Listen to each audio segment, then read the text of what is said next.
सहनाववतु सहनौ भुनक्तु सह वीर्यं करवावहै तेजस्विनावधीतमस्तु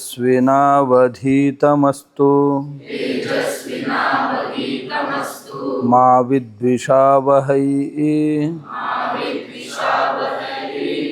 ओम शांति शांति शांति।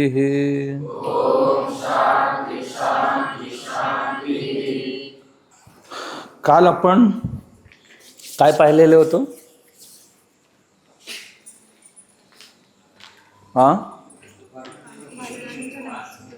भारतीय स्वातंत्र्य लढ्यात पाहत आलो 47 13-14 ऑगस्टला काय घडलं आणि त्याच्यानंतर दोन्ही देशातले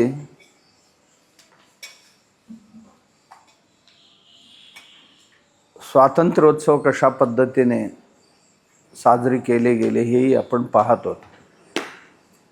एका बाजूला पाकिस्तानमध्ये बॅरिस्टर मोहम्मद अली जिन्ना यांनी झेंडा फडकवले आणि भारतात या बाजूला पंडित जवाहरलाल नेहरूने 14 ऑगस्ट मध्यरात्री म्हणजे 15 ऑगस्टला झेंडा फडकवले.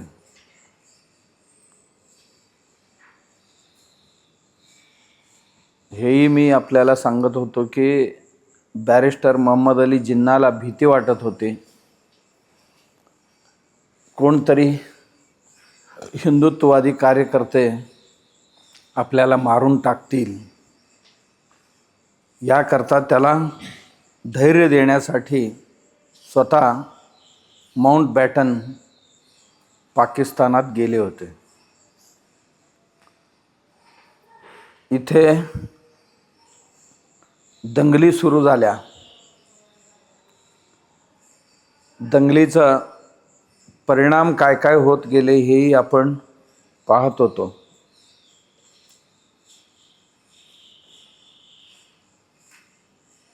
लाखो परिवार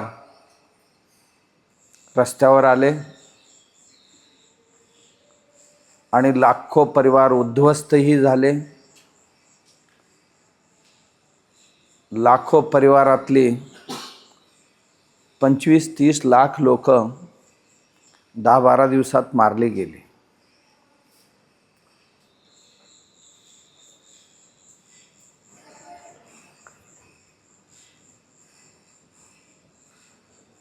पाहता पाहता अखंड असलेले एक देश आणि विश्वास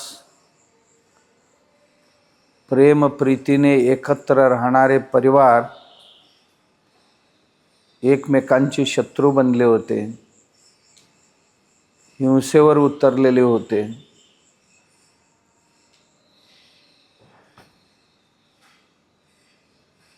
सर्व अघटित घटना घडून चाललेले होते.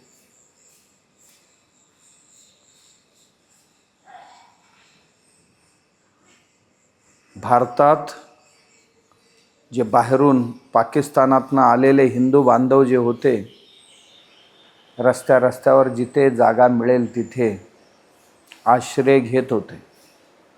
त्यांच्याबरोबर त्यांचे धर्मगुरूही आले होते. पाकिस्तानमध्ये सिंध प्रांतात असो, लाहोरमध्ये असो, जिथेही हिंदू भक्त लोक होते त्यांची आश्रम, त्यांचे मठ म्हणून जे होते त्यांची धर्मगुरूसुद्धा त्यांच्या समवेत मोठमोठाले आश्रम आणि मठ तसेच टाकून तेही नेसल्या कपड्यावरच भारतात आले होते.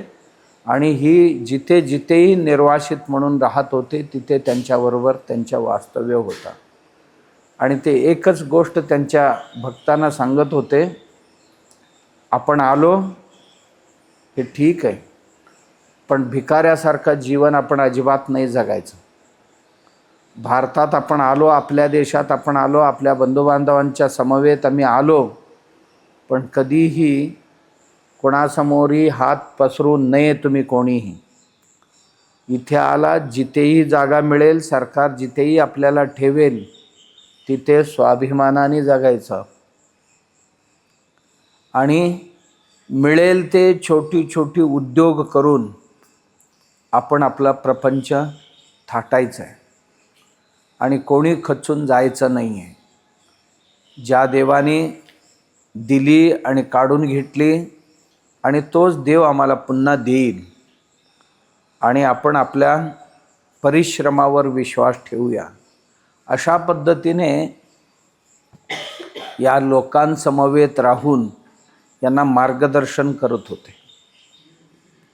काही लोक दिल्लीत, काही राजस्थानमध्ये, काही पंजाबमध्ये, काही गुजरातमध्ये, काही महाराष्ट्रामध्ये, जिथे जिथेही बॉर्डर जवळ पडलं त्या ठिकाणी ही सर्व मंडळी आलेले होते. तुम्हाला आश्चर्य वाटेल की इथे कोल्हापूरसारखे शहरात सुद्धा सिंधी बांधव सिंध प्रदेशातनं आले आणि काही वर्षापूर्वी तुम्ही पाहत असाल की कोण चॉकलेट विकत होते बनवून घरात, कोण मीठ विकत होते, कोण तेल विकत होते, कोण फरसाण बनवून विकत होते, काय काय कोण कपडे विकत होते.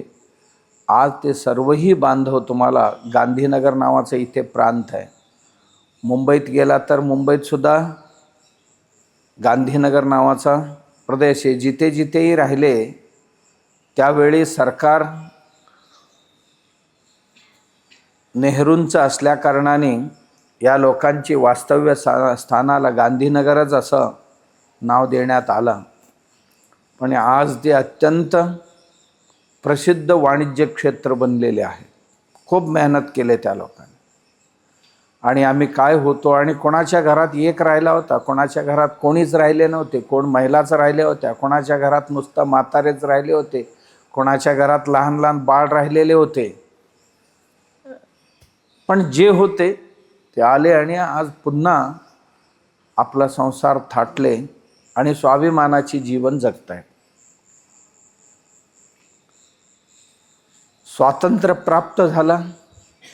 मी तुम्हाला काल सांगत होतो की काश्मीरमध्ये सेना घुसवली जिन्नाने आणि ऐन वेळेला राजा हरिसिंगनी काश्मीर भारतात विलीन केले. विलीन केल्यानंतर भारतीय सेना उतरली, खदेडली. पाकिस्तानच्या पाक हद्दीपर्यंत नाही, हद्दीत नेऊन घुसवली त्यांच्या लोकांना आणि जिंकलेले प्रदेश जो होता त्याला अनायासी पंडित जवाहरलाल नेहरूंनी पाकिस्तानला लिहून दिली. पाक ऑक्युपाईड काश्मीर ज्याला म्हणतो आपण, आपल्या काश्मीरपेक्षाही त्याची साईज जरासा मोठा आहे. कागदोपत्री आजही आम्ही जे काश्मीर जम्मू काश्मीर दाखवतो ना, जम्मू काश्मीर लेह लडाख जे दाखवतो आपण, त्या लेह लडाख आपल्यात आहे, जम्मू आपल्यात आहे, पण काश्मीर म्हणून वरचा जो भाग आहे त्याच्यातला अर्ध्याहून अधिक भाग काश्मीर नकाशात जरी दाखवत असलो तरी तेवढी प्रदेश आपल्या हातात आता नाही आहे. त्यातला बराचसा भाग पाकिस्तानकडे नेहरू साहेबांनी सोडून दिली आणि त्याचा परिणाम आम्ही आजपर्यंत भोगतो आहोत. आणि या सर्वही चालू होता आणि एका बाजूला हैदराबाद निजाम म्हणत होता मला तुमच्याबरोबर नाही राहायचं आणि अजिबात सामील करायला तयार नव्हता. राजस्थानमधले जोधपूर, अलवार असे काही संस्थानिक जे हिंदू होते असून सुद्धा ते भारतात यायला तयार नव्हते, भारतात सामील व्हायला तयार नव्हते. सरदार वल्लभभाई पटेलने सांगितलं नेहरूंना की आपल्याला थोडासा जबरदस्ती करावं लागेल, सैन्याचा बळाचा वापर करावा लागेल नेहरू म्हणाले नाही नाही असा नाही करायचा, गांधीजींना बरं वाटणार नाही. म्हणाले गांधीजींचे खूप ऐकले आपण आता आपल्या देशहिताचा बघायचं, आणि तुम्हाला जमत नसेल तर तुम्ही थोडी दिवस रजेवर जावा कुठेतरी बाहेर, तुम्ही येईपर्यंत मी सगळे व्यवस्थित करतो. पंडित जवाहरलाल नेहरू साहेब रजेवर गेले. सरदार वल्लभभाई पटेल उपप्रधानमंत्री होते, उपपंतप्रधान होते आणि गृहमंत्री होते, आणि सैन्याच्या बळावर काही प्रांतांना जबरदस्तीने भारतात भरपूर राजे महाराजा लोकांनी आपापले, कारण 3 ऑप्शन दिली होती, पाहिजे तर पाकिस्तानात जाऊ शकता, नाहीतर भारतात राहू शकता, दोन्हीकडे जायचं नसेल तर तुम्ही स्वतंत्र पण राहू शकता. हा एक पॉईंट त्यात असल्या कारणाने, विभजनाच्या करारामध्ये असल्या कारणाने बरीचशी लोक कुरकुर करायला लागले. त्यांच्यासाठी शेवटी बळाचा वापर करून त्यांना भारतात सामील करावं लागलं. हैदराबादचा निजाम आलाच नाही. जुनागडचा नवाब मी नाही येणार म्हटला. जनमत घ्यायला सांगितलं तर जनमत सर्वही भारताच्या बाजूने होते. राजे लोक एकाकी पडले. अशा वेळी जुनागडचा नवाब रातोरात जेवढी संपत्ती होती सगळे विमानात भरले. संपत्ती म्हणजे थोडी थोडी नाही, 2-2, 3-3 विमान नुसतं सोन्याने भरले. जड जवाहिरे हिरे मोती सगळे भरले. बाकीच्या काय घेऊन जाणार? आणि ह्यांची 50-50, 60-60 बीबिया. तरी एवढा करत असताना 1-2 बीबी राहिलेच इथेच. हे गेले तिकडी आणि त्यांची बीबी राहिले इथे. त्यांच्याबरोबर मंत्रीगण गेला त्यांचा. इथे सुद्धा जो मंत्री हुद्द्यावर होता भुट्टो नाव ऐकलंय तुम्ही? पाकिस्तानचे प्राईम मिनिस्टर राहिले, त्यांची मुलगी प्राईम मिनिस्टर झाली. इथे तो मंत्री होता जुनागडच्या नवाबाचा, फार हुशार होता, चतुर होता तो. त्यांनीच त्याच्या डोक्यात भरलेली होती आपण इथे राहायला नको, जाऊया म्हणून. तिथे गेला. नवाब कुठे गायब झाला पाकिस्तानात माहीत नाही, पण भुट्टो मंत्री झाला तिथे. त्याचा जो मंत्री होता तो तिथे प्राईम मिनिस्टर बनला. नंतर त्याची मुलगी प्राईम मिनिस्टर बनली. मुलीचा नवरा जरदारी प्राईम मिनिस्टर बनला. आणि ती मारली गेली तर तिचा जो मुलगा आहे, काय नाव आहे आता, तो विदेश मंत्री आहे पाकिस्तानात, एक तरुण आहे, पप्पूज आहे तो तिथला. तो आता विदेश मंत्री आहे तिथे. म्हणजे हे भुट्टो परिवार गुजरातमधली. बाकीचे जे प्राईम मिनिस्टर अमुक तमुक बनले ही बंगला आणि कलकत्त्यातली ही लोक तिथे प्राईम मिनिस्टर बनले. बरेचसे मिनिस्टर बनले. मोहम्मद अली जिन्नाचा कोणच ऐकत नव्हते. भरपूर सांगत होता पण ऐकणारे कोण नव्हते. त्यालाही एकाकीपणा जाणवायला लागला. आणि इतका एवढ्यात त्याला कॅन्सर झालेला होता. तो आधी कळलेला नव्हता कोणाला. 1-1.5 वर्ष सुद्धा झालेलं नव्हता. आणि कॅन्सर उलवण झाला आणि एकाकी मेला. या पाक ऑक्युपाईडच्या काश्मीरमध्ये थंड हव्याची ठिकाण आहे, तिथेच राहिला होता आणि तिथेच शेवटचा श्वास घेतला. आणि तो मेला तर पाकिस्तानमधलं कोणालाही फारसं दुःख नाही झालं. कारण पाकिस्तानच्या लोकांना वाटलं की गेला तो बरा झाला. कारण हा आमचा जो धर्म आहे, धर्माला फारसा पूरक व्यक्ती आहे असं त्यांना वाटलं नाही. त्याचबरोबर भारतात सुद्धा हैदराबाद हे प्रांत सामावून घेतले. हैदराबादच्या निजामाला आत घ्यायला वेळ लागला, 5-6 महिनेही लागून गेले तरी तो बदत नव्हता. शेवटी सैन्य कारवाई करावं लागला. तो माझ्यावर जर सैन्य कारवाई केला तर मी कोणालाही शिल्लक ठेवणार नाही असं म्हणत होता. सरदार वल्लभभाई पटेलांच्या घरी गेला होता आपल्या मंत्री समवेत. तो म्हणाला, मला हात लावला तर याद राखा, मी अख्खा देश पेटून टाकेन म्हणाला. सरदार वल्लभभाई पटेल म्हणाले, तू पेटवेपर्यंत दुसरे काय झोपलेले असतात काय म्हणाले. आणि शेवटी बळाचा वापर करून हैदराबाद प्रांत भारतात सामील करण्यात आला. त्याच्यानंतर जे पोर्तुगीज होते गोव्यातले, ते भारतात सामील व्हायला तयार नव्हते. वर्षानंतर सुद्धा ते तयार नव्हते. पुन्हा एक आंदोलन सुरू झालं, गोवा मुक्ती आंदोलन. खूप लोक त्यातही हुतात्म्य पत्करले आणि मोठं चळवळ झाला आणि शेवटी गोव्यालाही भारतात सामील करण्यात आला. आणि 1-2 मी तुम्हाला म्हटलं की अलवार, जोधपूर सारखे काही हिंदू राजे होते, काय त्यांचं डोकं फिरलं होतं माहीत नाही, पण ते भारतात सामील होण्यास तयार नव्हते. ते पाकिस्तानच्या पक्षपाती होते. सरदार वल्लभभाई पटेलने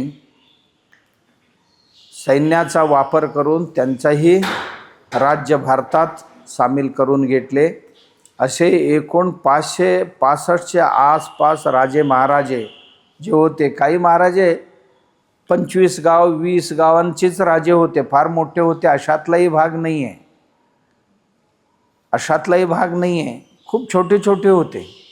तुम्हाला वाटेल की जुनागड नावाचा जो प्रांत आहे ना, याच्यात जिल्हा आहे गुजरातमध्ये, सौराष्ट्र नावाचा एक विभाग आहे. त्या एक 5-6 जिल्हे आहेत सौराष्ट्रमध्ये, एक 7-8 जिल्हे असतील. राजे किती होते सौराष्ट्रमध्ये? 22 राजे होते, पण लढवयं होते बरीचशी त्यातले. तर सगळ्या सामील करून घेतले, कोणालाही सोडले नाही सरदार वल्लभभाई पटेल. जर सरदारजी नसते तर भारत जर आज जसा दिसते असा दिसू शकला नसता. आणि हे सर्व झालं. एवढं होईपर्यंत ती लोक पैसे मागायला सुरुवात केली. 55 कोटी द्यायच होता ना, 55 कोटी मागायला सुरुवात केली. ते मागायला सुरुवात केली तर त्यांच्यापेक्षा जास्त काळजी आमचे आजोबाला जास्त काळजी लागली.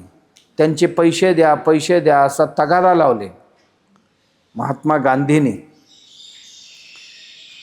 सरदार वल्लभभाई पटेल म्हणत होते की जर आपण आत्ता पैसे दिली त्यांना तर त्याच पैशाची वापर करतील आणि पुन्हा काश्मीर आणि अन्य ठिकाणी आमच्यावर हल्ला करतील. पैसे द्यायला नको असं ते म्हणत होते. आणि हे म्हणत होते नाही, त्यांचे पैसे द्यायचंच.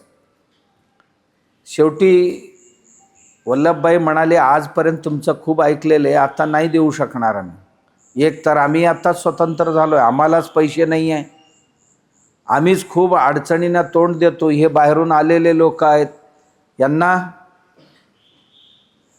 वसवायचं आहे, आपल्याकडे 1 रुपया नाही आहे आणि पैसे कसं द्यायचं? कारण थोडी नाही आहे, करोडोनी लोक आलेले होते. करोडो लोकांना आश्रय द्यायचा आहे.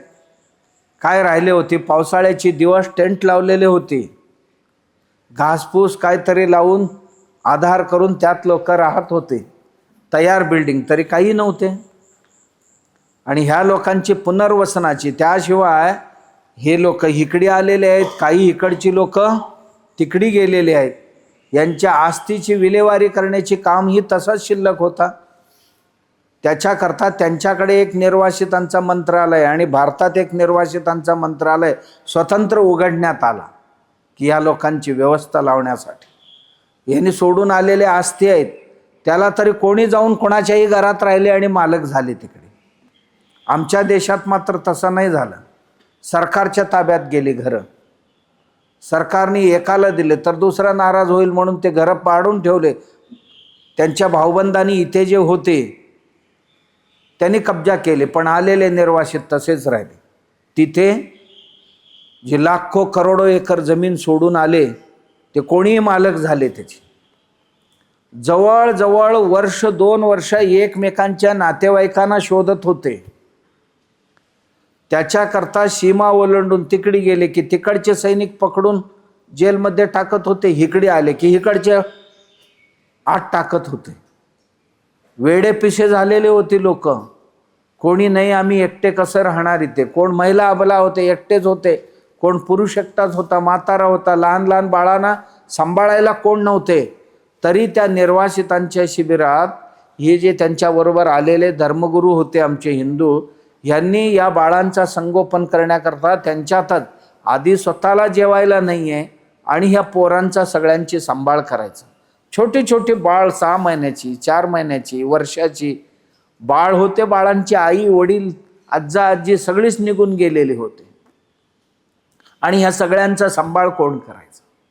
आणि ह्यांना सांभाळायला पैसे नाही, ह्यांना द्यायला पैसे नाही. अशा वेळी गांधीबाबांनी त्यांना 55 कोटी रुपये, त्या काळात 55 कोटी म्हणजे साधी नाही आहे. आजच्या मितीस ते हजारो करोड रुपयामध्ये होईल, द्या म्हणून आग्रह करायला लागले. नाही नाही म्हणत हे राहिले सरकार. शेवटी एके दिवशी महात्मा गांधी उपोषणला बसले. बिर्ला हाऊसमध्ये होते आणि त्यांचा सर्वात मोठा अस्त्र म्हणजे उपोषण. पहिला दिवस गेला, दुसरा दिवस गेला. वल्लभभाई पटेल म्हटले काहीही करू द्या, पण आता यावेळी ऐकायचं नाही, आपण देशहित पाहायचं. गांधींना वाटत होतं की मी आता भारतातल्या सगळ्या मुसलमानांचा नेता बनलोय, आता पाकिस्तानातल्या सगळ्या मुसलमानांचा नेता बनावं. कारण त्या काळात भारतात मुस्लिम जे गेलेले होते, इथे थोडेफार राहिलेले होते, यांना त्यांची म्हणून नेता 1-2 राहिले होते शिल्लक. खान अब्दुल गफार खान, मौलाना अबुल कलाम आझाद. तुम्ही नाव ऐकलंय? मौलाना अबुल कलाम आझाद कुठल्याही शाळेत न गेलेला माणूस, हा मदरशातनं शिकलेला. हा जवळजवळ 16 वर्ष भारताचा शिक्षण मंत्री होता. भारताचा शिक्षण काय झालं असेल तुमच्या लक्षात येईल एवढ्यावर. शिक्षणाची अवस्था, शिक्षण म्हणजे इतिहास शिकवायला पाहिजे, भूगोल शिकवायला पाहिजे, सायन्स शिकवायला पाहिजे, भाषाशास्त्र शिकवायला पाहिजे. मग एक माणूस देशाला स्वातंत्र्य मिळाल्याबरोबरच 16 वर्ष जर एकच माणूस, अनपढ माणूस जर शिक्षण मंत्री झाला असेल तर हिंदूंची शिक्षण काय झाला असेल तुम्ही कल्पना करायचं. आज जे मुघलांचा इतिहास ऐकतो, या इतिहासाचा मुख्य कारण कोण हेही तुमच्या लक्षात आलेले असणार. हिंदूंचा इतिहास जो खरा इतिहास होता तो बाजूला फेकला गेला, याचा हे तुम्हाला कळायला पाहिजे होतं. याच कारणास्तव, कारण नेहरू एक स्वतः कम्युनिस्ट होते आणि समाजवादाचा सोंग घेतलेले होते. नेहरू असा एक ऐश आरामी जीवन जगणारा माणूस होता. दर दिवशी फ्रान्सहून त्याचे कपडे इस्त्री होऊन येत होते. चांदीची चमचा, सोन्याची चमचा तोंडात घेऊनच जन्माला आलेली ही माणसं. भारतातली गरिबी, भारतातलं ग्रामीण जीवन, खेड्यांचा देश भारत, आणि कुठलाही संस्कार या माणसावर झालेले नव्हते. कोणतेही संस्कार यांच्यावर झालेले नव्हते. जीवन इतकं स्वच्छ नव्हतं. अत्यंत गलिच्छ आणि अत्यंत हीन चरित्र असणारी व्यक्ती. आयुष्यभर अत्यंत विषय लंपट म्हणून ओळखला गेलेला. या माणसाला राज्य चालवण्यापेक्षा रोज नवीन नवीन स्त्री संपादन करण्यामध्ये बराचसा आयुष्य घालवणारा हा माणूस होता. तुम्हाला आश्चर्य वाटेल त्यांची कथा ऐकला तर. मथाई नावाचा त्यांचा एक पीए होता. काय नाव आहे? मथाई. या मथाईने यांच्या आंतरंगिक जीवनावर एक इतिहास किंवा चरित्र ग्रंथ लिहिला आहे. नेहरूंची जीवनचरित्र लिहिलं आहे. त्याच्यात ज्या ज्या गोष्टी लिहिल्या आहे ना, ते ऐकला तर तुम्हाला वाटेल की काय दुर्भाग्य असेल या देशाचा की असला माणूस 16 वर्ष राज्य केला. थोडं थोडं नाही आहे, 16 वर्ष इथला प्राईम मिनिस्टर राहिला. तुम्हाला आश्चर्य वाटेल, दिल्लीमध्ये एक प्रवचन करण्याकरता एक साध्वी आली होती. कोणतरी येऊन सांगितले ह्यांनी असली महिला शोधायला एक टोळीच ठेवलेले होते आणि साध्वीला रातोरात उचलून आणण्यात आला. गरोदर राहिली, बाळ झाला. त्या बाळाला बेंगलोरच्या ख्रिश्चन अनाथालयामध्ये टाकली आणि नंतर ती बाईला कुठे गायब केली आजपर्यंत कोणाला कळलं नाही. एक नाही, अशी शेकडो प्रकरणं ह्यांची आहे. आणि आपण ज्यांना ज्यांना फार पवित्र माणसं, मोठी माणसं म्हणून पाहतो ना, ह्यांची जीवन एवढी चांगली होती की नाही माहीत नाही. गांधीजी सगळे जग पाहत होता माणूस, आणि माझा सत्याचा प्रयोग त्यांची जीवनचरित्र लिहिलं. आम्हाला वाटतं की खरोखरच सत्याचा प्रयोग केला आहे. सत्याचा प्रयोग नव्हता. इतकं गलित जीवन जगत होता. वैयक्तिकदृष्ट्या, सामाजिकदृष्ट्या काही गोष्टी त्यांचे खूप चांगले होते, नाही असं नाही. पण जीवन जर बघितलं, त्यांचा एक मुलगा हरिलाल, काय झाला होता माहिती आहे तुम्हाला? गांधीजींचा मोठा मुलगा मुस्लिम धर्मात गेला होता, मुस्लिम धर्म स्वीकारला. तो मुद्दाम, कारण त्याच्यावर तो म्हटला हा म्हातारा असेल देशाला नेता, पण आमचा नेता नाही होणार, आमच्या परिवाराचा नेता नाही होणार, असं म्हणत होता. त्याच्यावर कुठली ही नव्हती. दारू पित होता हरिलाल आणि मुस्लिम धर्म स्वीकारला. गांधी तिळपापड झाले, राग. आणि कस्तुरबा इकडी तिकडी सगळ्यांचे पाया पडायला लागल्या की माझा मुलगा गेला, याला काही करा आणि घेऊन या. कोण आणणार? गांधी तरी मुसलमानांची नेते होते. याची आंतरिक जीवन आणि बाह्य जीवन इतका फरक होता. भारतातल्या सगळ्या मुस्लिमांची हिरो म्हणजे गांधी होते, परंतु मुलाचं लग्न मात्र त्यांच्याशी लावून द्यायचा बिलकुल त्यांची मानसिकता नव्हती. पण तो झाला, धर्मांतर केला करून त्या मुलीशी निकाह होती, माणसं भरपूर जमलेले होते, लग्न झालं त्याचं. इकडे कस्तुरबा सगळ्यांची पाया पडत होते, काहीतरी करावं, माझ्या मुलाला तेवढा परत आणा. आर्य समाजाच्या काही विद्वान होते, त्यांच्याकडे गेले. 2 विद्वान होते आर्य समाजाचे, त्यांच्याकडे गेले, त्यांचे पाया पडले, काही करावं, काहीतरी करून आमच्या पोराला तेवढा परत आणा. तो म्हणाला गेलाय, निकाह केलाय, लग्न केलाय, आणि तो कसा परत येईल? काही करावं, पाया पडते, तेवढा घेऊन या परत. इथेही त्याची बायको आहे, पोरं होती, त्याला नाही यायला तयार होता. मग समारंभ चालू होता तिकडे त्याचा, त्याची गुणगान चालू होता. मुस्लिम विद्वान त्याचे गुणगान करत होते. अरे, या देशाचा स्वातंत्र्य लढ्यातला जो प्रमुख नेता आहे त्याचा पोरगाच आमच्या धर्मात आला आहे, आत्ता अख्खा भारतच आमच्या हातात आल्यासारखं, अशी भाषण करत होते. आम्ही हे देशाचं इस्लामीकरण करायला आम्हाला वेळ लागणार नाही, कारण गांधींचा मुलगाच आमच्यात आलेला आहे, असं तसं भाषण करत होते. हा काफिर होता, आत्ता मुस्लिम झालाय, याचा कल्याण करणार आपण, याचा उद्धार करणार आपण, असं म्हणाल. त्याचे गुणगान चालू होते. तेवढ्यात दाढी बिडी वाढवलेले 2 मुस्लिम विद्वान समोर बसलेले म्हणाले, जो जन्म दिलेल्या आईबाचा झाला नाही तो आमचा काय होणार म्हणाले. ज्यांनी याला दूध पाजले, जेऊ खाऊ घातले आणि ह्याला शाळा शिकवले आणि ह्याचं लग्न केला, याला 4 पोरं झाले, आणि एवढी वर्ष ज्यांचा खाऊन त्यांचा झाला नाही तो आमचा काय होणार आहे एका दिवसात म्हणाले.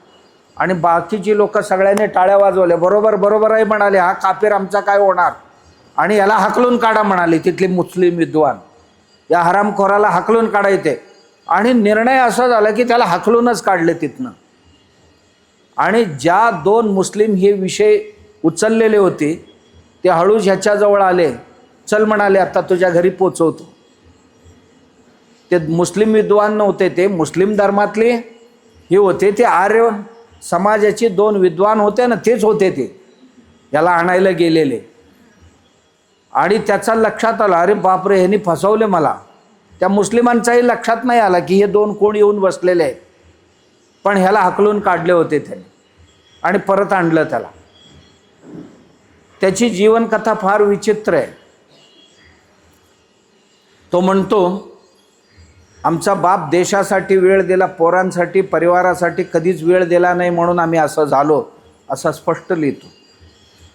त्यांचा एक गांधीजींचाच एक नातू म्हणतो, आमचा बाबा आमची आज्जा सत्याचा प्रयोग सगळी सांगितला पण काही प्रयोग नाही सांगितला, म्हणून त्याच्यावर एक पुस्तक लिहिला राजमोहन गांधींनी. कुठलं पुस्तक? आमचा आज्जा स्वतःची प्रेम प्रकरण एकही लिहिला नाही म्हटलं यात. सत्याचा प्रयोग केला, स्वतःची प्रेम प्रयोग एकही केला नाही. एकेकांची एक एक कथा आहेत. शेवटपर्यंत त्यांच्याबरोबर रवींद्रनाथ टागोर बोलत नव्हते गांधीबरोबर. तेही स्वातंत्र्य लढ्यातले अग्रणी नेता होते, कारण रवींद्रनाथ टागोरांची एक बहीण राहत होती लाहोरला, तिलाही 2-3 मुलं होती, ह्यांचीही 2-3 मुलं होती. आणि असताना लढाई बिडाई सगळे स्वातंत्र्य आंदोलन सोडून लग्न करायला गेला होता गांधी बाबा. 3-4 मुलं झाल्यानंतर लग्न करायला गेला होता. आणि ती सुद्धा आपली मुलं टाकून अर्धा वय दोघांचा निघून गेलेला होता. त्या काळात पुन्हा दुसरं लग्न करायला निघाले होते. तेव्हा स्वातंत्र्य लढ्यातले अग्रणी नेते जे होते ते सगळे जाऊन गांधींची पाया पडले, तुम्ही जर असं केला तर स्वातंत्र्य लढ्याला खूप मोठा मार बसेल, कृपा करून असं करू नका, चला म्हणून यांची मन वळवून परत आणले. आम्हाला इतिहासात शिकवलं जातं, खूप चांगलं चांगलं शिकवलं जातं. एवढी स्वच्छ आणि पवित्र जीवन जगायला पाहिजे होते, ते जगू शकले नाही. मी म्हटलं ना, प्रत्येक वेळी त्यांचा सर्वात मोठं एकच शस्त्र होतं, उपोषण. उपोषणला बसायचे, उपोषणला बसले की झालं. 42चा जो चलेजाव चळवळ होता किंवा असहकार चळवळ होता, त्याही वेळी पूर्ण देश पेटून उठलेला होता की आत्ता ब्रिटिशांना घालवल्याशिवाय मागे हटणार नाही. ऐन वेळेला नाही नाही नाही हिंसा चालणार नाही म्हटले, उपोषणला बसले, संपूनच टाकले. आंदोलनच संपून टाकले. अशी 3-4 प्रयोग झाले. अगदी ऐन आत्ता ब्रिटिश सोडून जाणार त्याच क्षणाला यांची उपोषण सुरू होणार. पण काही का होईना शेवटी गेले आणि आता परत उपोषण सुरू झालं. 55 कोटी द्या त्यांचे, हे नाही म्हणत होते. 8 दिवस गेले, 9 दिवस गेले. 11व्या दिवशी काहीतरी कीटोन्स झाले किडनीमध्ये. कीटोन्स झाल्यानंतर त्यांची एक सुशीला नायर नावाची PA होती, त्याही त्याच टोळीमधलीच, 4-5 भगिनींच्या टोळीमधली. ती रात्री 12 वाजता नेहरूंच्या घरी गेली. नेहरूंना म्हटले, उद्याचा दिवस उजडेल की नाही माहीत नाही, खालावलेली परिस्थिती गांधींची, आणि गांधी जर मेला तर तुमचं राहणं मुश्किल होऊन जाईल, लोक तुम्हाला उखडून टाकतील, बघा जरासा निर्णय घ्या काहीतरी. सकाळी उजेडता पुरा मंत्रिमंडळ बिर्ला हाऊसला पोचले. गांधीजी बिर्लांच्या घरात राहत होते, बिर्ला हाऊस आहे एक, तिथे राहत होते. कधी झोपडीत बिपडीत फार कमी राहत होते, व्यवस्था फार चांगली असतील तिथेच राहत होते. बिर्ला हाऊसला गेले आणि निर्णय जाहीर केले, 55 कोटी देणार. अशा कठीण परिस्थितीत सुद्धा 55 कोटी द्यायची कबूल केली आणि गांधीजींना उपवासातनं उठवले. आणि दंगल तरी चालूच होत्या. माणसं लाखांनी दर दिवशी मरतच होते. आणि जिथे जिथे मुस्लिम माणसं मारले जात होते तिथे तिथे गांधीजी जाऊन मुक्काम करायला लागले. जिथे मुस्लिम मारले जातात किंवा मुस्लिमांवर अन्याय होतो तिथे जाऊन गांधीजी ना मिलिटरीवर विश्वास ना पोलिसांवर विश्वास, स्वतः गांधी जाऊन तिथे मुक्काम केले, नवाखालीला असेच जाऊन राहिले त्यांचे रक्षण करण्याकरता. पण हिंदू जिथे जिथेही मारले गेले, साधा व्हिजिट सुद्धा केली नाही. अहिंसेचा पुजारी म्हणवणारी ही व्यक्ती कायम अहिंसेची याच संदर्भामध्ये स्वातंत्र्य लढ्याच्या आधीच मुसलमानांनी एक ग्रंथ लिहिला होता कृष्ण आणि रामावर आणि भगवद्गीतेवर. कृष्णा, तुझी भगवद्गीता खोटी आहे, तुझा जीवन खोटे, अशा पद्धतीचे ग्रंथ लिहून प्रकाशित केले. त्यावेळी दंगल उसळले होते हिंदूंची. तेव्हा गांधीजींनी आपल्या जो पेपर होता, एक 2 पेपर काढत होते, यंग इंडिया नावाचा एक आणि हरिजन नावाचा, संपादक स्वतः होते. तेव्हा त्यांनी सांगितलं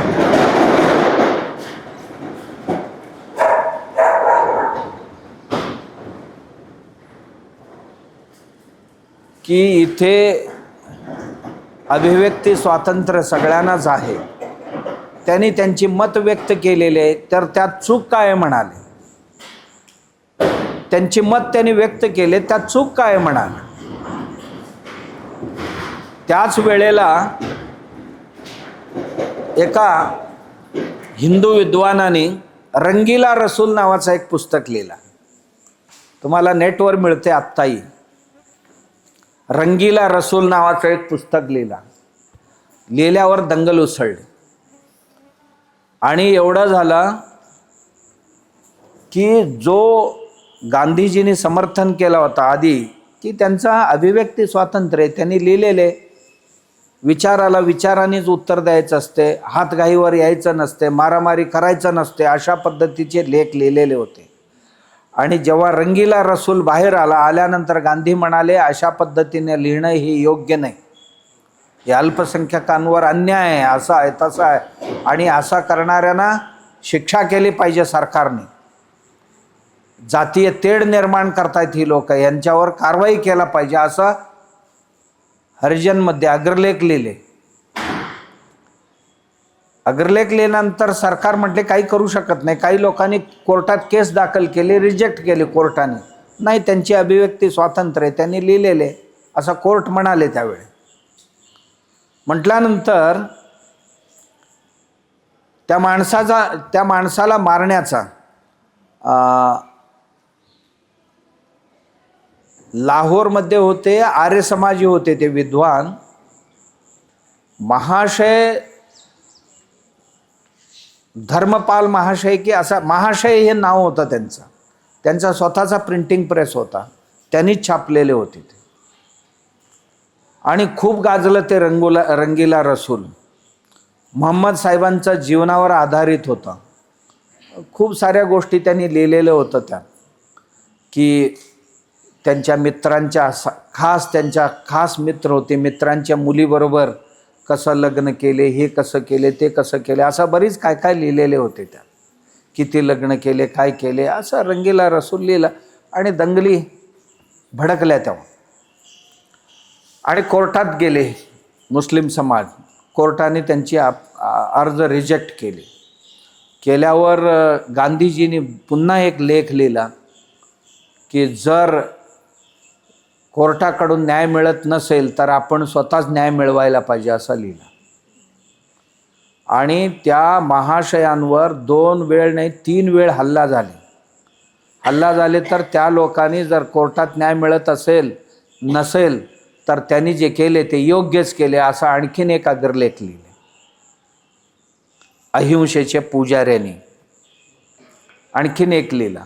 आणि शेवटी त्या महाशयांना यांनी मारलं, गंभीर जखमी झाले आणि काही दिवसांनी ते गतप्राण झाले. तेव्हा म्हणाले आत्ता न्याय झाला, असं लिहिले. म्हणजे अहिंसा हे किती पक्षपाती होते हेही आपण विचार करण्यासारखा. अत्यंत पक्षपातीपणाचा अहिंसा होते. आणि मुस्लिम दार्जिन्यता तरी इतकी होती की ती सहन न करण्यासारखं. तथापि हिंदू लोकांनी या माणसाला आपला नेता मानले आणि आपलं आराध्य मानले. इतिहासही तसंच शिकवलं गेलं आम्हाला. प्रत्येक शाळेतल्या इतिहासाच्या पुस्तकात गांधींची इतकी वर्णन करण्यात आला आणि नेहरूंची इतकं सुंदर वर्णन करण्यात आला. चाचा नेहरू. आणि माझा बालदिन आहे, माझ्या नावाने नको, मुलांच्या नावाने साजरे करा. असं काय काय काय काय अत्यंत चरित्रहीन माणसं.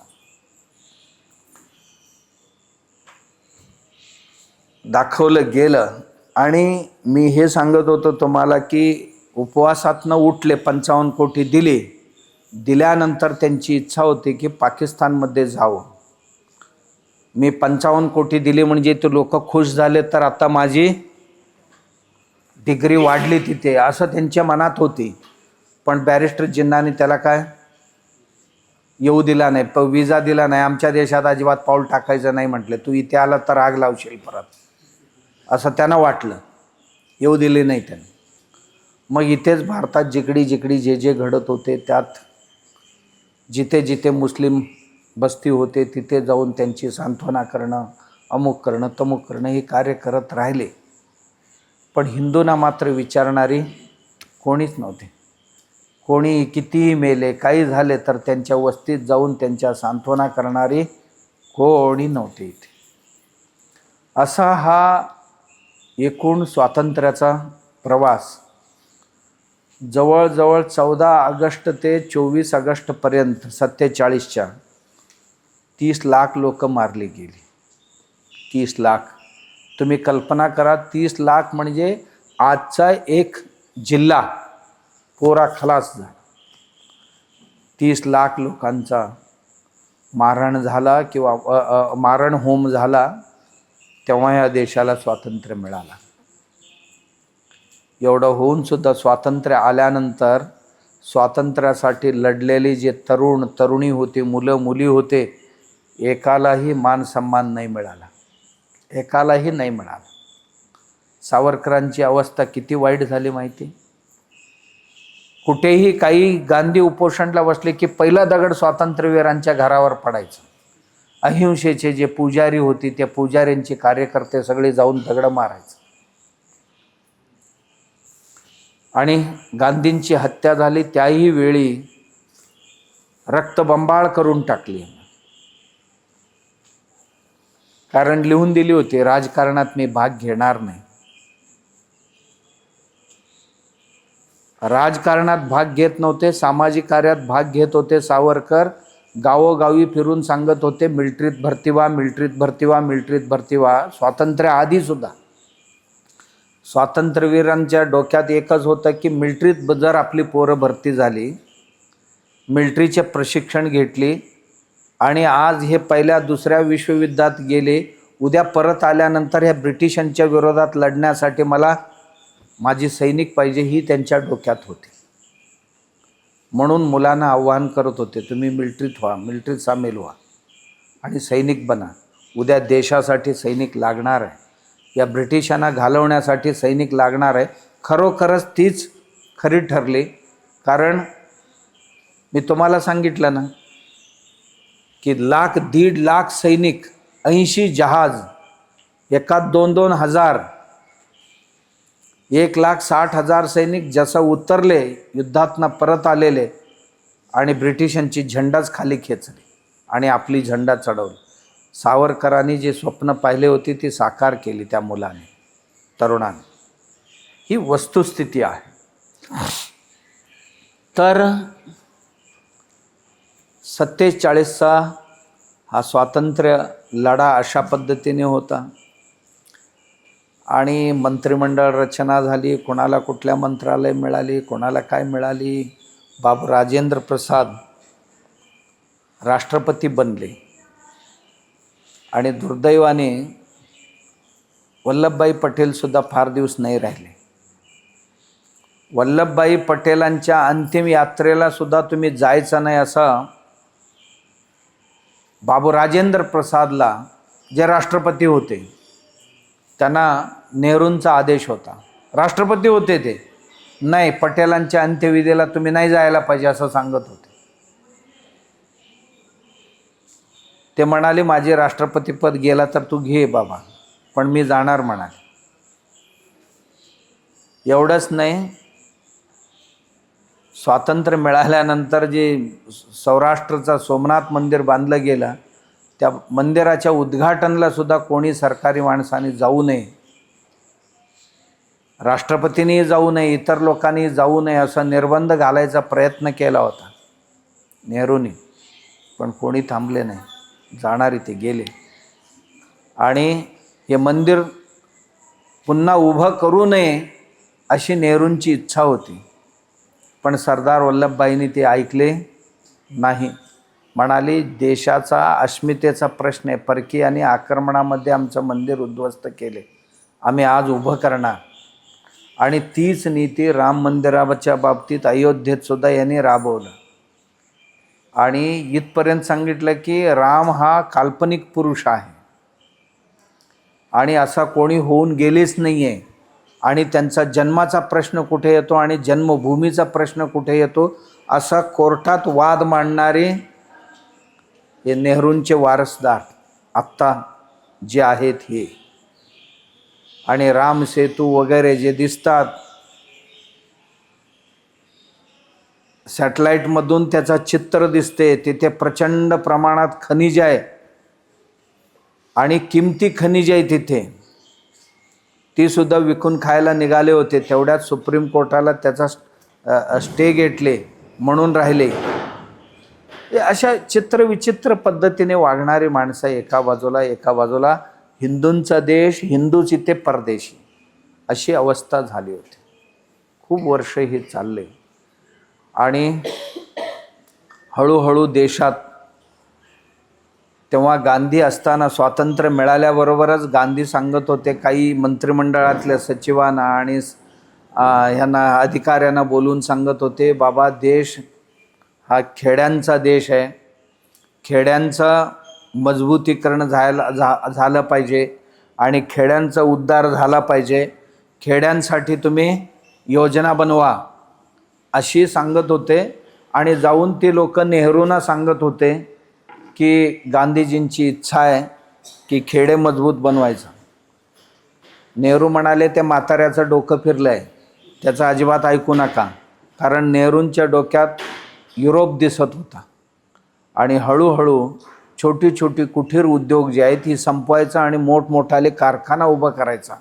मोठमोठाले कारखान्यांची चित्र त्यांच्यासमोर होते. आणि येणारे पिढी जी आहे यांच्या डोक्यात हिंदुत्व आणि संस्कार हे काहीच राहू नये अशा पद्धतीची काळजी पाठ्यक्रम बनवताना पहिलीपासून PhD पर्यंतची जी पाठ्यक्रम आहे देशाची सगळ्या स्कूल कॉलेजेसची, त्या पाठ्यक्रमांमध्ये अशा पद्धतीची सिलेबस लिहिले गेले. पूर्णपणे कम्युनिस्टांच्या हातात शिक्षण खाता देऊन टाकला. आणि ते शिक्षण खात्याचा कम्युनिस्टीकरण झाल्या कारणाने आज आपण सर्वही त्याचा परिणाम भोगतो आहोत. आणि ब्रिटिशांनी जाताना एक तर शिक्षण अशी दिली होती की त्यांना कारकून बनवण्याकरता जेवढं लागते तेवढी शिक्षण दिली होती आणि तीच परंपरा यांनी चालू ठेवली. आमच्याकडची शिक्षण असं नव्हते. आमच्याकडचे शिक्षण प्रत्येकाला मालक बनवण्याचा होता, नोकर बनवण्याचा नव्हता. कारण इथला प्रत्येक कारीगर हा मालक होता, कारागीर हा मालक होता. आणि त्यावेळी तुम्हाला आश्चर्य वाटेल, ब्रिटिश भारतात येण्यापूर्वी आपल्या देशाची GDP जवळजवळ 45% होती.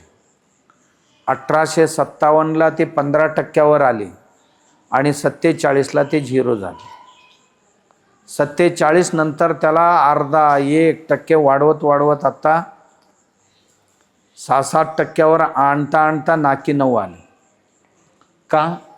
जे प्रत्येक घरातल्या माणसाला काम मिळत होते आणि प्रत्येक घरात कुटीर उद्योग होते आणि त्यांनी बनवलेले वस्तू एक्सपोर्ट होत होते, प्रचंड पैसा मिळत होते. आणि ही जसंही संपली तर माणूसही बेकार झाला. खेड्यातली माणसं शहरांकडे निघाली की खेड्यात कोणाच्याही कामाला हात नाही, हाताला काम नाही. आज कोणाच्या घरात आता काम आहे? नाहीतर आमच्या देशात प्रत्येक काम, प्रत्येक वस्तू गावातच भेटत होते. गाव जितक्या वस्तूंचे उपभोग घेते तेवढी वस्तू गावातच बनत होते. घर बनतोय तर घराला लागणारी सगळी वस्तू गावातच बनत होते. घर बनवण्याकरता ईट लागतात, दगड लागतात, माती लागते, सिमेंट लागते, लाकूड लागते. हे सगळे गावातच मिळत होते किंवा कौलं लागतात. हे सर्वही गावात बनत होते. आणि प्रचंड मोठ्या या युरोपीय लोकांचा बघून औद्योगिकरणाचा प्रयत्न झाला. त्याचा परिणाम असा झाला की आज तुम्ही घर बांधताय तर गावात काय मिळते? काहीच मिळत नाही. इटा बाहेरनं विकत आणतो, सिमेंट बाहेरनं विकत आणतो, लाकडी चौकटसुद्धा गावात मिळत नाही, कारागीरसुद्धा गावात नाही राहिले. सगळे बाहेरचा येऊन घर बनवतात. स्वयंपाकघरातल्या सगळ्या वस्तू गावातच तयार होत होते. भाजी गावात बनत होते, तेल गावात तयार होत होता, मसाला सगळे गावात, धान्य सगळे लागणारी गावात, हे सगळे तिथेच बनत होते. चटणी बनत होती, मसाला बनत होती. काय बनत नव्हता गावात? सगळ्या गावातच तयार होत होते. आज स्थिती अशी झाली, भाज्या बाहेरून येतात, धान्य बाजारातनं आणावं लागते, मसाला बाहेरून आणावं लागते, तेल हे सगळे रिफाईन्ड म्हणून येते, ते बाहेरून येते. सगळे परावलंबी देश झाला स्वावलंबी. आणि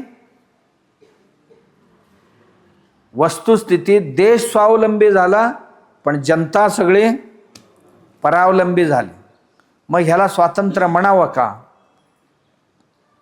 म्हणणं फार कठीण आहे. देश स्वावलंबी झाला आणि पूर्वी देश पारतंत्र्यात होता पण सगळे स्वतंत्र होते. आपली सामान सगळे आपण. मी मागच्या वर्षी एक सर्वे केले 10 गावांचा. एक 400 पदार्थ लागतात घराला. या सगळ्या पदार्थांची सर्वे केले की चैत्रापासून फाल्गुणापर्यंत वेगवेगळ्या सीझनमध्ये वेगवेगळी वस्तू काय लागतात ते, आणि घरात काय परिस्थिती, गुरं डोरं काय आहेत आज त्यांचे, सगळ्यांची असं 400 वस्तूंची मायक्रो सर्वे केली. आणि त्यातनं पुन्हा आम्ही काढले एका वर्षाला गावाला कुठला पदार्थ किती लागतो. ही लक्षात ठेवा. तुम्ही पुढे तुम्ही काही ना काहीतरी बनणार आहात. विचार कसा करायला पाहिजे, काय करायला पाहिजे यातून तुम्हाला कळेल. आणि हे किती लागतात आणि एकूण प्रत्येक वस्तूचा क्वांटिटी काढले. जिरे किती लागतात गावाला, मोहरी किती लागतात एक वर्षाला, डाळ किती लागतात, गूळ किती लागते, साखर किती लागते, चहा पावडर किती लागते, टूथपेस्ट किती लागते, साबण किती लागते, ब्रश किती लागतात, चपला किती लागतात, कपडे किती लागतात, असं एकूण 400 वस्तूंची आम्ही काढले. काढल्यानंतर पुन्हा एवढी वस्तू लागतात तर ह्यात गावात किती बनतात त्याचाही आम्ही हिशोब काढले. लक्षात आलं की गावात 5% फक्त बनतात. 95% वस्तू आपण शहरांमधनं आणतो आहोत किंवा बाहेरून आणतो आहोत.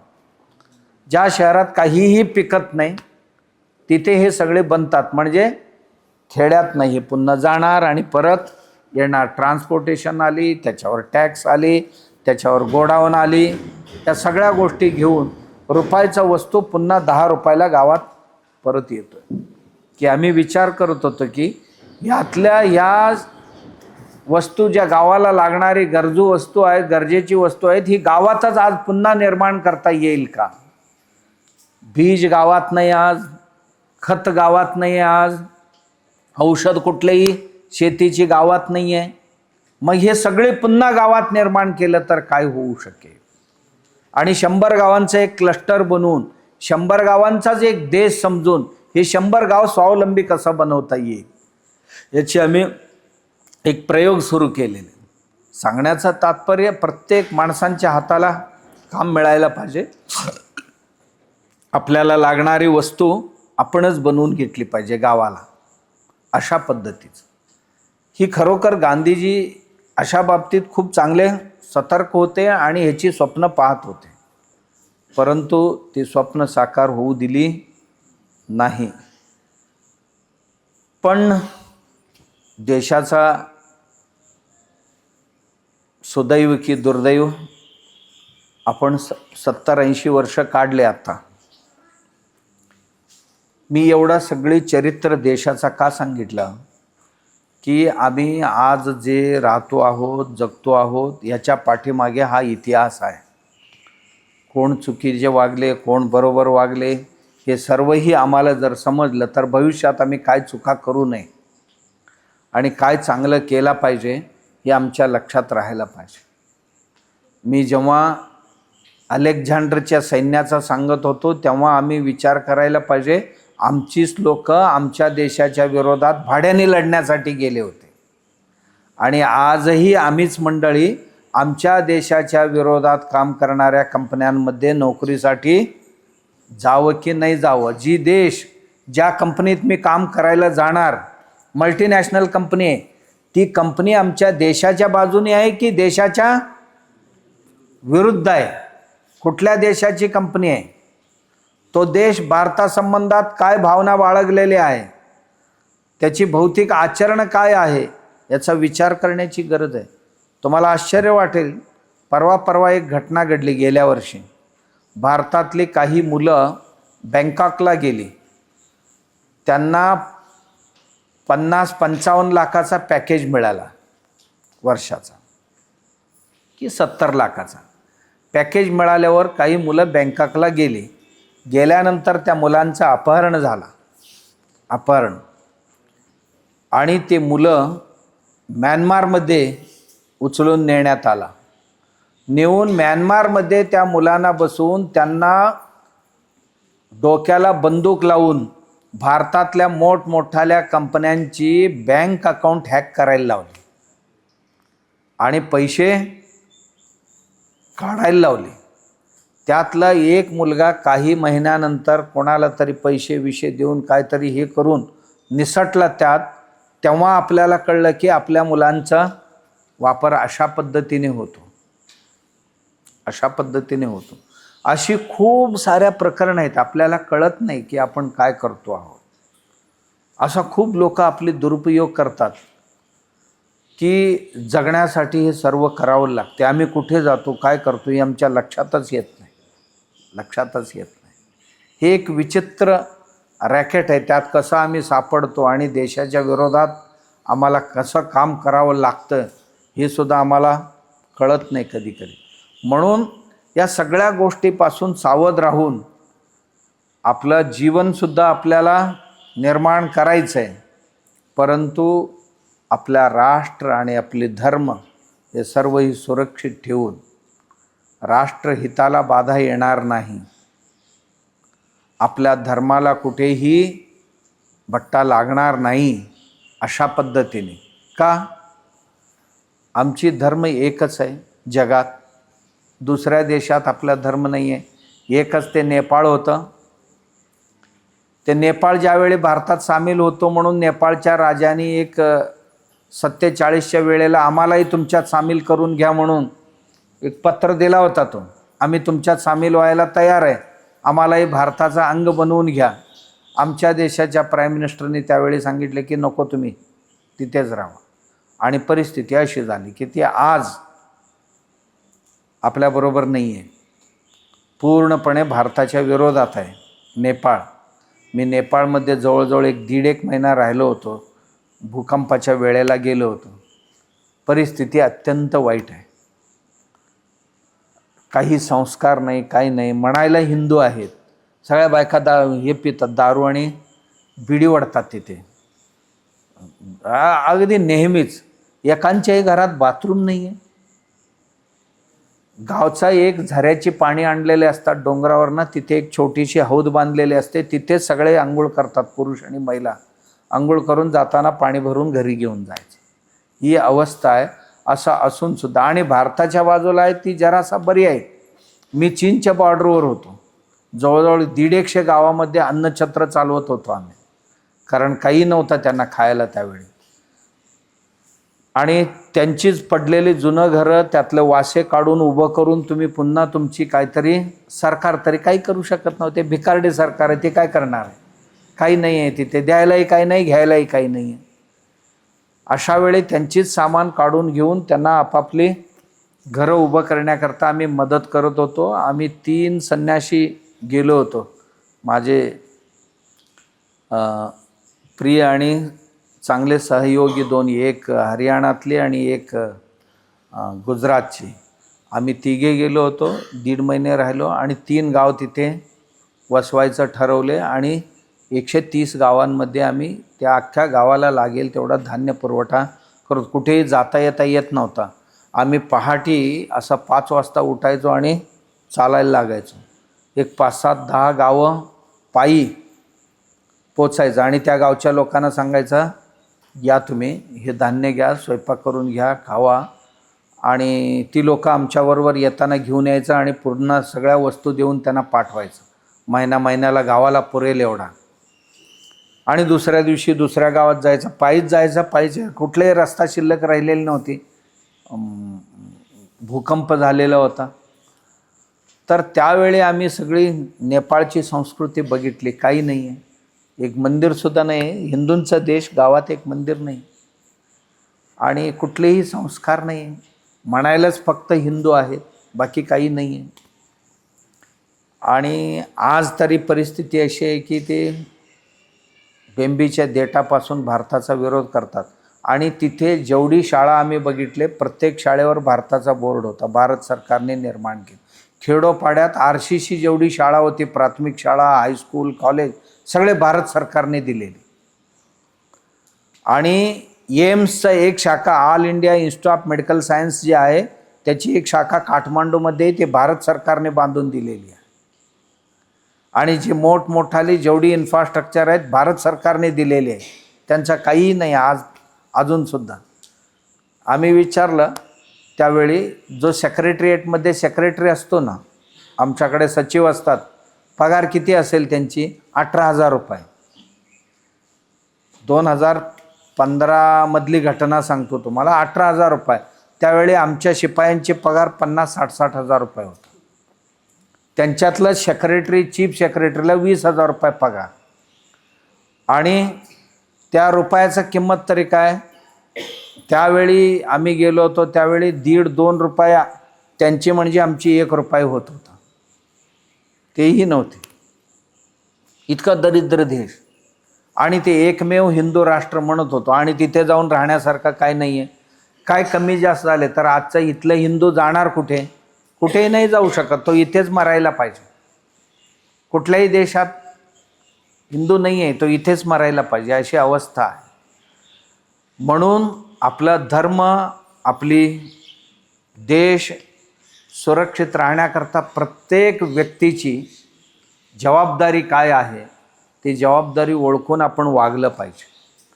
की देशाला सरकार कसली पाहिजे, देशाची कार्यपद्धती काय असायला पाहिजे, त्याचा माझं योगदान किती राहायला पाहिजे, या जबाबदारीचा जाणीव ठेवून आम्ही प्रत्येकजण म्हणणार मी काय करू शकणार आहे, मी काय करू शकणार आहे, असं जर म्हणत बसलं तर देश जाईल कोणाच्या तरी हातात, विकून टाकतील.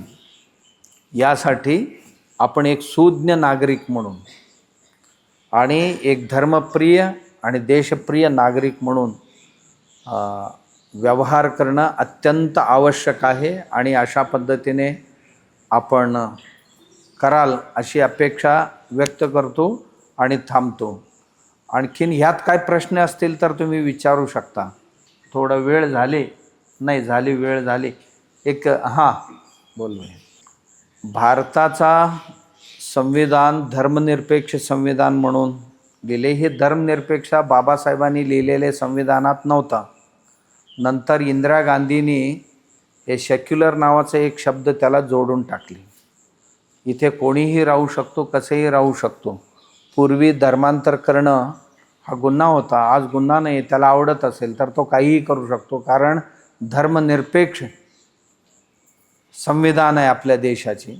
त्यामुळे आणि आपले ह्या व्होटिंग सिस्टममध्ये प्रत्येक पुढारी मतांच्या लालसेपोटी तुष्टीकरणाच्या ह्याच्या मागे काहीही करू शकतो, काहीही करू शकतो. प्रत्येक जण उठतो, मुस्लिम तुष्टीकरणाला लागतो, यांची वोट आपल्याला पाहिजे.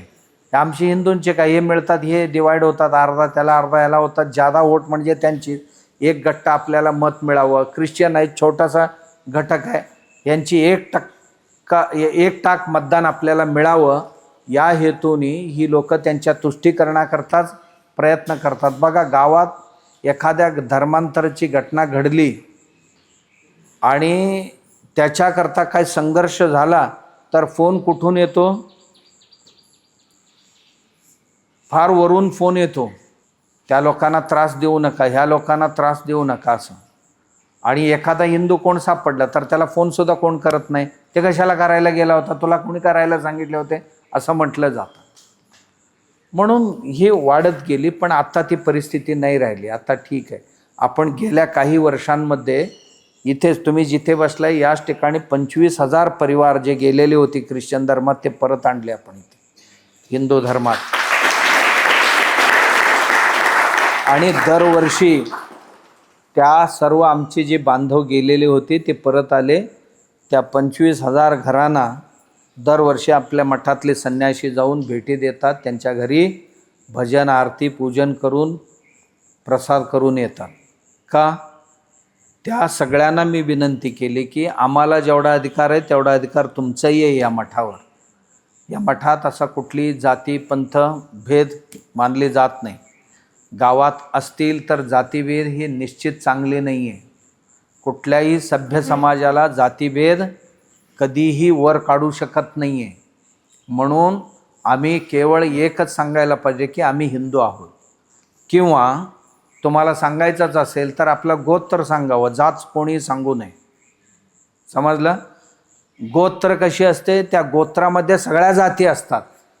गोत्र सांगितले की आम्ही सगळी भाऊबंदच आहोत. म्हणून गोत्र सांगावं, जाती कोणी सांगू नये. जातीने देश सुरक्षित राहणार नाही, समाज सुरक्षित राहणार नाही.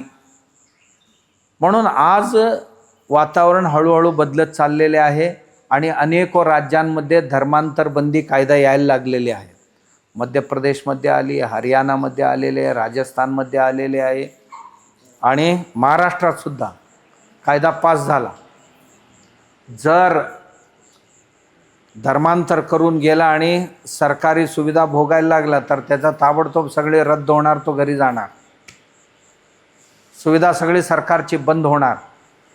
सरकारला फसवत असतील तर अशा पद्धतीची कायदा इथे कोणालाही आमिष दाखवून जुलमी जबरदस्तीने धर्मांतर केले तर त्याला शिक्षा होईल, अशी कायदा इथेही पास झाली. आता पहिलं प्राधान्य देश असायला पाहिजे आणि देशाबरोबरच धर्मही असायला पाहिजे. हे बघा, ह्या दोन्हीनं वेगळं करणं फार कठीण आहे. आता नॉर्थ ईस्ट आहे, मी तिथे जातो. मेघालय 92% धर्मांतरित झालेले. मिझोराम आहे, जवळजवळ तेवढीच संख्या आहे. नागालँड आहे, 98% म्हणायला हरकत नाही, गेलेले आहेत. आसाम आहे, 50% हिंदू आहेत शिल्लक, बाकीचे मुसलमान जास्त आहेत. आणि मणिपूर आहे, 50-55% हिंदू आहेत, बाकीचे ख्रिश्चन आणि अमुक तमुक झालेले आहेत. त्रिपुरा आहे, तिथेही 60-65% हिंदू आहेत, बाकीचे ख्रिश्चनीकरण झालेले. मी जेव्हा तिथे गेलो मला जाणवलं, ती लोक तुम्ही भारतात ना आला का असं म्हणतात. याचा अर्थ हे केवळ धर्मांतर नाही केले, यांनी देशांतर पण केलेले. धर्मांतर करणं एक, धर्माबरोबरच आम्ही हिंदू म्हणून आमचा सगळ्यांचं नातं. जेव्हा मणिपूरमध्ये 2 वर्षापूर्वी दंगली झाल्या माहिती आहे ना, मैथेई आणि कुकी नावाची 2 जमातींमध्ये, मैथेई हे हिंदू आहेत आणि कुकी जे आहेत हे सर्व ख्रिश्चन झालेले आहेत. या दोघांमध्ये भांडणं झालं, इतकं कडाक्याचं भांडणं झालं तुम्ही कल्पना करू शकणार नाही. मिलिटरीसुद्धा आत जायला तयार नव्हती. पण एक गाव एकेकांची वस्ती, ह्यांची वस्ती त्यांनी, त्यांच्या वस्ती ह्यांनी, पुरा एका रात्रीत बुलडोजर लावून दुसऱ्या दिवशी क्रिकेट खेळत होते त्या लोकांना पिटाळून लावले होते.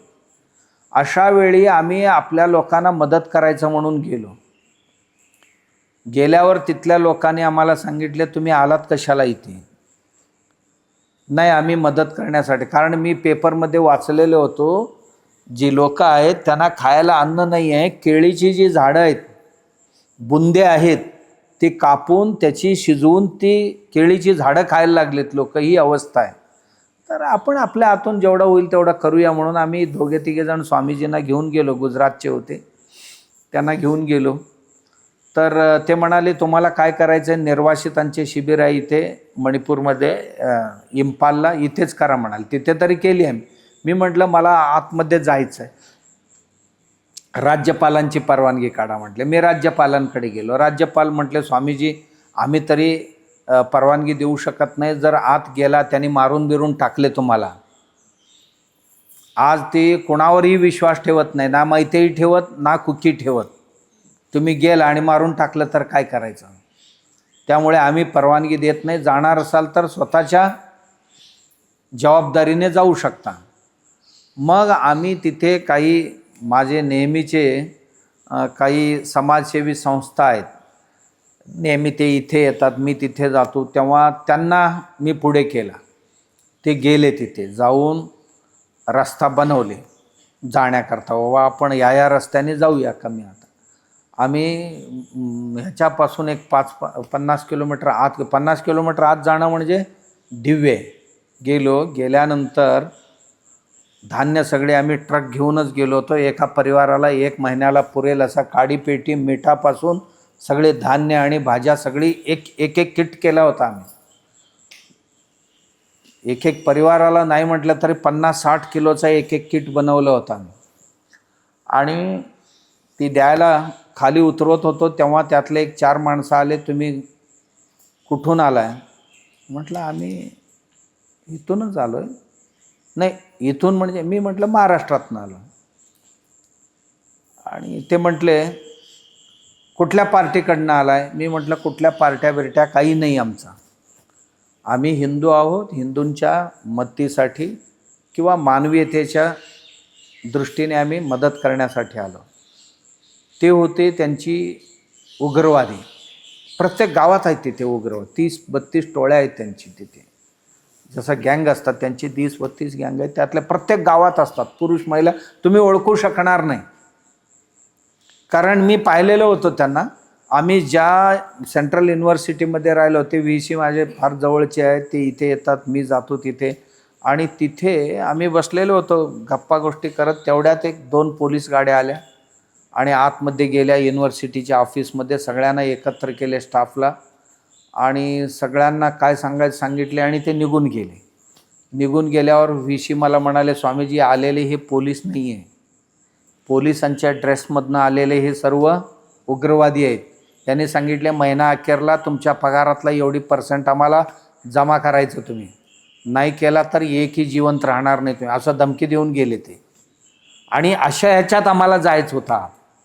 ते गेल्यावर ते म्हटले, कुठल्या पार्टीचे? आम्ही म्हटलं पार्टी बिर्टी काय नाही, आम्ही आपल्या मानवीयतेच्या याच्यावर मदत करायला आलो. हां, मग घ्या म्हणाले. मग ते आपापसात बोलायला लागले, बघा आम्ही कोणच आपली नाही म्हणत होतो, शेवटी देशात आपली बांधव आहेत ना, बघा आमचे हिंदू आहोत म्हणून. तेव्हा ते एक जण येऊन आम्ही हिंदू आहोत, आम्ही हिंदू आहोत असं सांगायला लागले मला. आणि ते सांगायला लागले, ही स्वामीजी आमच्या धर्माचे गुरु आहेत म्हणताना हे घेऊन आलेत आमच्यासाठी, असं आपापसात सगळे महिला पुरुष बोलायला लागले. परिस्थिती अशी होती की रस्त्याला, प्रत्येक रस्त्याला मोठमोठी लाकडी ओंडके टाकून प्रत्येक गावात 4ही बाजूचे रस्ते गावची बंद होते. का? कोण कुठल्या ड्रेसमध्ये येईल आणि दुसऱ्या पक्षाला गोळ्या झाडून जात होते. असे 5-25 गावामध्ये आम्ही गेलो. आणि असं एक वातावरण तयार झाला की मग म्यानमारकडच्या बॉर्डरची लोकंसुद्धा आमच्याकडे यायला लागले.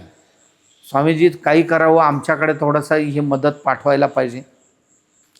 आम्ही त्यांच्याकडे सुद्धा, आम्ही नाही येत आत्ता, तुम्ही ही मदत घ्या आणि लोकांना द्या, त्याची फोटो तेवढा पाठवा, पोचले की नाही पोचले आम्हाला कळायला पाहिजे. आम्ही आमच्या लोकांना सांगून ज्या लोकांनी आम्हाला मदत केलेली आहे त्या लोकांना आम्ही खरोखर त्यांनी दिलेले पैशाचा उपयोग केले की नाही हे सांगावं लागते. दिली त्याने. आम्ही एकेकाने प्रत्येकाने 50-50 लाख रुपये खर्च केली होती जाऊन तिथे. सांगण्याचं तात्पर्य असं की तिथे गेला तर आम्हाला विश्वाससुद्धा ठेवत नाही. आम्ही जर असं केली तर आपुलकी वाढते. तेव्हा ते म्हणाले की आमचे हिंदू आहेत. मग आपण ठरवायला पाहिजे की काय राष्ट्र काय आणि धर्म काय. आम्ही नागालँडमध्ये गेलो. नागालँडमध्ये अजिबात आम्हाला कोण एंटरटेन केली नाही. नागालँडमध्ये आता ही मुलं आहेत आमच्याकडे मेघालयचे. मेघालयमध्ये ऑलरेडी 92% ख्रिश्चन झालेले आहे आणि ह्यातली मुलं बरीचशी ख्रिश्चन आहेत. निम्म्याहून अधिक मुलं आमची यात शिकायला 2013 पासून आहे ती. म्हणजे जवळजवळ 13 वर्ष झाली या मुलांना. अनेक मुलांना आपण नोकरीवर सुद्धा लावले. कोण हैदराबादला आहे, कोण बेंगलोरला आहे. हे मॅट्रिक झाली की 12वी झाली की ह्यांना आपण हॉटेल मॅनेजमेंटच्या ह्याला टाकतो, कुठल्या टेक्निकल कोर्सला टाकतो आणि ह्यांना चांगले तिथे तरी कुठली उद्योग नाही, व्यवसाय नाही, खाण्याकरता नाही, काय नाही. जंगलातलं जडीबुटी आणायचं, शिजवायचं.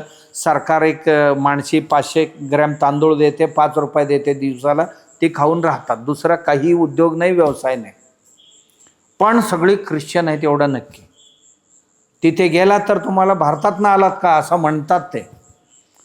पण आपण काम केली पाहिजे. ही ख्रिश्चन का असे ना, आता ही मुलं आमच्याकडे जी आहेत ही मुलं कधीही हिंदू धर्माचा द्वेष करणार नाही. का? दर दिवशी जेवताना आमची प्रार्थना म्हणायला लावतो आम्ही. सकाळी उठले की प्रार्थना, काकड आरतीला जातात मंदिरात, संध्याकाळी भजन आणि आरतीला जातात आणि सेवा कार्य करतात. कोण मंदिरातलं सेवा करतो, कोण कॅन्टीनमधलं करतो, कोण कुठे जिथं मिळते तिथे लोकांची सेवा करतो. प्रत्येकाला आपण टिळा लावायला कंपल्सरी केलेले आहे.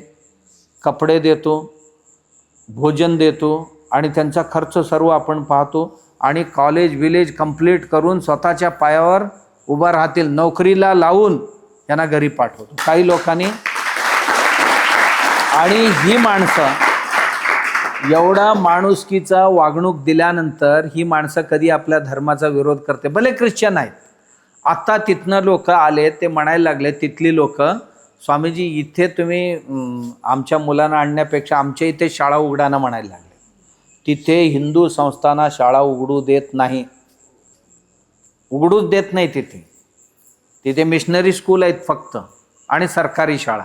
सरकारी शाळेत तरी काही नाही आहे, बेकार. ही मुलंसुद्धा 10-10, 12 वर्ष, 15 वर्षाची मुलं असं रस्त्यावर भटकत होतं. ग्रामपंचायतीने सर्टिफिकेट दिले.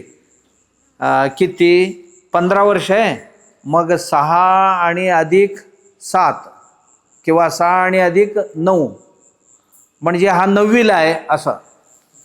10 वर्षाचा आहे ना, मग 6 अधिक 4 4थीला आहे असं सर्टिफिकेट दिले. आणि ह्यांना आणून आपण आता ह्या शाळेत गाठली. यांना शिकवतो आहोत, त्यांना इंग्लिश शिकवतो आहोत आपण. ह्यांना मराठीसाठी एक शिक्षक आहे, इंग्लिशसाठी एक शिक्षक आहे. आणि पुन्हा हायस्कूलवर आपण हे इंग्लिश मिडियमला टाकले. वर्षाला 20-20 हजार रुपये फी आहे, यांना भरावं लागते. आणि जेवणं, खाणं, कपडे, लत्ते 4-4, 5-5 वर्षातनं एकदा घरी जातात हे. आणि रेल्वे स्टेशनला उतरल्यानंतर घरी जायला 1.5 दिवस लागतात ह्यांना. इथनं बेंगलोरला जायचं, बेंगलोरहून मेघालयला जायचं, मेघालयमध्ये तिथे उतरल्यानंतर ह्यांच्या गावी जायला 1.5 दिवस लागतात ह्यांना. एक ह्या गावातली 2 आहेत, ह्या गावातली 2 आहेत. मी त्रिपुराची काही मुलं आणलेली. त्रिपुराची मुलं तरी ते धर्मांतर करायला तयार नसलेले आदिवासी परिवार, त्यातले एक 30,000 लोक ते मिझोराममधून पळून गेलेले आहेत. ते मिझोराममध्ये इथे राहायचं असेल तर तुम्ही ख्रिश्चन बनायला पाहिजे म्हटलं. यांना ख्रिश्चन बनायची इच्छा नाही, आदिवासी आहेत. मग तिथलेही मुलं मी आणले. आणि माझ्या परिचित जिथेही आश्रम आहेत, मठ आहेत, कुठे 50, कुठे जवळजवळ एक 200 मुली मी जुनागडला ठेवलेले आहे. माझे मित्र एक स्वामीजी आहेत तिथे, 200 मुली तिथे जुनागडला ठेवलेले मुलं अशी आपण आणतो. का?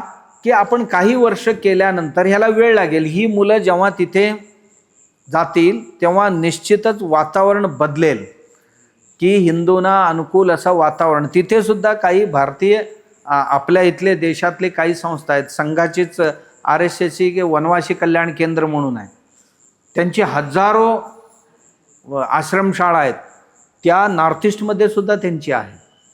आणि तिथे एक कार्यकर्ता, तुम्ही कार्यकर्ता म्हणून गेलात की तुम्हाला ठेवून घेत नाही, आधी दारू प्यायला शिकायला पाहिजे तुम्ही. दारू प्यायला तरच तिथे राहू देतात, नाही तर राहू देत नाही. अनेको कार्यकर्ते इथनं गेल्यानंतर दारू प्यायला लागले तिथे, कारण दारू नाही प्यायला की ते विश्वास ठेवत नाही. एक तर तिथे काय आहे, महिला प्रधान संस्कृती आहे, पुरुषांचा काही काम नाही आहे. घरची मालक असते महिला आणि ती ठरवते कोणाशी लग्न करायचं आणि त्याला आणते आपल्या घरी आणि तो जाऊन घरात राहतो आणि नीट वागला तर ठीक, नाही वागला तर त्याला लाथ घालून हाकलून काढते, दुसरा आणते. घरात फोटो असतात, हा पहिला, हा दुसरा, हा तिसरा, असं. अशी एक कल्चर आहे तिथे. ते आपण काय करू शकत नाही, ते आदिवासींमधलं एक कल्चर आहे ते. अशा ह्याच्यातनं आपण मुलं आणतो आहोत, आणून ह्या मुलांना सुसंस्कृत आणि स्वावलंबी बनवून आपण पाठवतो. याच्यातनं कुठेतरी 10 वर्षांनी का होईना ही नॉर्थ ईस्ट आमच्या हातून गेले नाही, ही परत 100% आपल्या हातात येईल. समजलं? ही काम जर मिशनरी करत असतील तर आपण का करू नये? ही काम मदरसावाले करत असतील तर आपण का करू नये? म्हणून आपण करतो आहोत. आम्ही आता प्रत्येक ठिकाणी असेच सुरू केले. आता आम्ही जवळजवळ 1000 मुलांसाठी आता इथे व्यवस्था करतोय. मी तिकडनं नॉर्थ ईस्टची 1000 मुलं आता पहिल्या टप्प्यात, नंतर ही कॅपॅसिटी 10,000 पर्यंत नेणार. 10,000 मुलं म्हणजे कमी नाही आहे. 10 वर्षांनी निश्चितच त्या प्रांतातली परिस्थिती बदलेल. एवढी जेवतात, खातात, पितात आणि या संस्कारात वाढतात. कमीत कमी हिंदुत्वाला विरोध तरी करणार नाही आहे. हिंदू हळूहळू मनाने बनतात. त्यांना कोणालाही आम्ही कोणाचाही धर्मांतर करायला सांगितलं नाही आणि करायची पण नाही. आपल्याला माणूस मनाने राहायला पाहिजे, असं करावं लागतंय भयानू, केल्याशिवाय होणार नाही. ओम सर्वेत्र सुखिनः सन्तु, सर्वे सन्तु निरामयाः, सर्वे भद्राणि पश्यन्तु, मा कश्चित् दुःखभाग् भवेत्. ओम शांति शांति शांति. हरि ओम.